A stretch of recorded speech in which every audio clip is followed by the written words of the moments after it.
29页，各位在讲义的29页的这个里面哦，有一个东西叫魔术棒。魔术棒有点像我们在 Photoshop 用颜色来选择，所以这上面的这里4个按钮，其实有5个按钮，其中的白色箭头这里面有2个，所以1、2、3、4、5，这5个东西其实都是用来选东西的。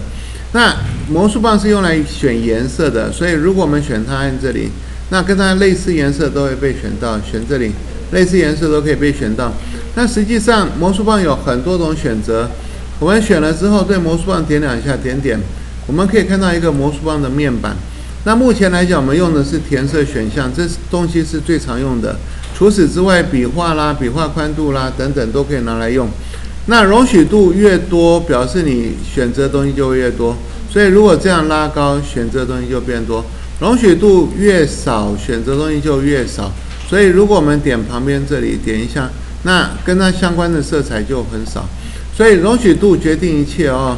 那这个地方它预设值是20，所以如果你要还原它的话，这个地方稍微留意一下。在我们的讲义的这里面，我留的这个图通常都是它的预设值，因为你怎么关它就怎么开，所以我们在用 Adobe 的软体的时候，通常没有办法在你关档开档的时候得到一个复原的动作。你要知道它的预设值在哪里，将来你才有办法去做一个复原。